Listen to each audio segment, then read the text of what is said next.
Today we're going to talk about allergies. Allergies are a nightmare. Unfortunately, I see way too many allergies in my practice. Allergies, you know, when you think of allergies, you generally think of one of two types, either skin allergies or lung allergies. Now today we're in this big old barn here that is a great potential source of lung allergies. But it's not the cause of lung allergies, it's just the trigger for lung allergies. Lung allergies like COPD, that's chronic obstructive pulmonary disease, or HEAVs in horses, for instance. That's actually, in my opinion, is kind of like an allergy in the lungs. Now, what most of us think about when we think of allergies is skin allergies, though, where a horse has hives and has bumps all over his skin. You know, the typical trigger for that, other than dust and hay and so on, like with lungs, the typical trigger for these skin allergies is flies.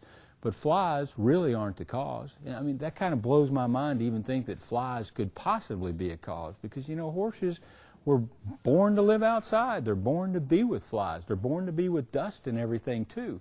So what is the real cause of allergies? And that's what I think we really need to look at today. Not what triggers them, not the dust, not the flies, not things like that, but what have we done to our horses to make allergies be so common today? Well, as a natural vet, I've got to tell you, I think that without a doubt we've over-vaccinated our horses. You know, we've injected way too many foreign substances into their body. Many of your vaccines are preserved with heavy metals, for instance.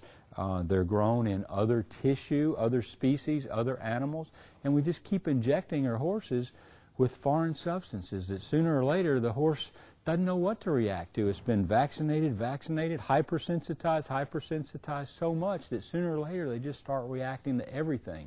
So dust and flies can trigger that hypersensitization process. Another thing that I think we have a problem with as far as allergies is minerals. And I know I talk a lot about minerals, but I really think that our horses are getting way too much of what they don't need mineral-wise and not enough of what they do need. For instance, selenium. A lot of us will supplement with selenium in our horses' diets. Well, most selenium in supplements actually is a waste product of copper mining. So there's a lot of potential for contaminants that get into our horses' systems that they have to take care of one way or another. And then, of course, I personally believe that there's micronutrients that they're just not getting in their diets today, and I think these micronutrients, or the lack thereof, is part of that whole allergy product. You know, allergies weren't even known of until the Industrial Revolution. Can you imagine an Indian way back when sneaking up on his prey and all of a sudden sneezing? You know, allergies were just non-existent. But today we've taken such good care of our horses that I think sometimes we take too good a care. You know, we've over-vaccinated, we've exposed them to sprays and chemicals and things like that that their body has to react to. They possibly getting things in their food that they don't need. We talked about the heavy metals a little bit.